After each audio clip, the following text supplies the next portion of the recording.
Mass అనే పదానికి బొడ్డు కోసి పేరు పెట్టిందే ఆయన్ని చూసి. రక్తపాతం కావాలరా, రక్తపాతం కిలోల్లో కాదు టన్నుల్లో ఇవ్వడానికైతే వస్తున్నాడు.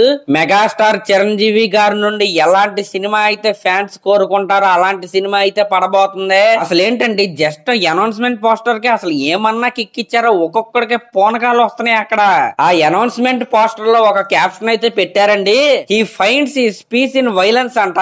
అసలు నిన్న రాత్రి వచ్చిన ఈ పోస్టర్ కే ఒక్కొక్కడికి మెంటల్ వచ్చేస్తే ఇప్పుడు మార్నింగ్ ఒక అద్భుతమైన పోస్టర్ అయితే వదిలారు.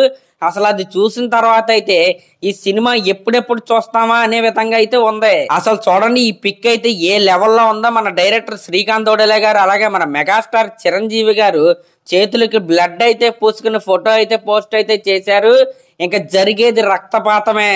ఇక్కడ ఈ కాంబినేషన్ లో ఉన్న స్పెషాలిటీ ఏంటి అంటే మన నేచురల్ స్టార్ నాని గారు కూడా ఈ సినిమాలో ఒక పార్ట్ గా ఒక ప్రొడ్యూసర్ గా అయితే ఉండబోతున్నాడు. ఇక్కడ మీరు గమనించాల్సింది ఏంటయ్యా అంటే మన నాని గారి స్క్రిప్ట్ సెలక్షన్ ఏ రేంజ్ లో ఉంటుందో తెలుసుగా. అందులోనూ శ్రీకాంత్ ఓడెలే గారు మన మెగాస్టార్ చిరంజీవి గారికి అయితే డై హార్ట్ ఫ్యాన్ అనమాట. ఇంకా దీని అవుట్పుట్, ఇది క్రియేట్ చేసే రికార్డులు, ఇది క్రియేట్ చేసే విస్ఫోటనం ఏ రేంజ్ లో ఉండబోతుందో మీ ఊహకే వదిలేస్తున్నా. ఇంకా శ్రీకాంత్ ఓడెలే గారి కాంబినేషన్ అనౌన్స్ చేసినప్పటి నుంచే కొంతమందికి అయితే నిద్ర పట్టట్లేదు.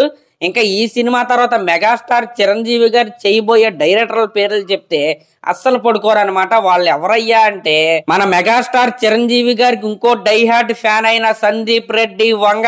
అవును, మీరు విన్నది నిజమే. సందీప్ రెడ్డి వంగ గారి డైరెక్షన్ లో మెగాస్టార్ చిరంజీవి గారితో ఒక అదిరిపోయే సినిమా అయితే రాబోతుంది. మీకు ఇప్పుడు రాబోయే శ్రీకాంత్ ఓడెలే గారితో ఒక రేంజ్ బ్లడ్ బాత్ అయితే ఇంకా సందీప్ రెడ్డి వంగ గారి గురించి ప్రత్యేకంగా చెప్పాల్సిన అవసరం అయితే లేదు. వరుస పెట్టి ఇద్దరు మెగాస్టార్ అభిమానుల యొక్క సంభవాన్ని అయితే మనం అయితే రాబోయే రోజుల్లో అయితే చూడబోతున్నాం. సందీప్ రెడ్డి వంగ గారితో సినిమా రాబోయే రోజుల్లో ఎప్పుడైనా అనౌన్స్మెంట్ అయితే రావచ్చు.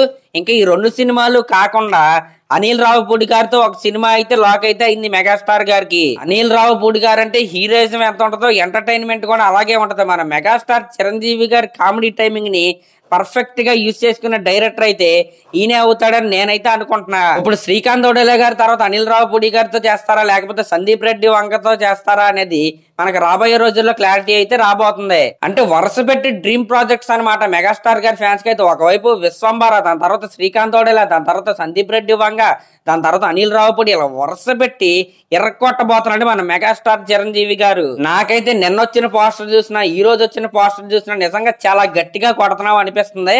మరి మీకు ఎలా అనిపిస్తుందో కామెంట్ చేయండి. అలాగే నా ఛానల్ కనుక మీరు ఫస్ట్ టైం చూస్తున్నట్టయితే సబ్స్క్రైబ్ చేసుకోండి. Thank you.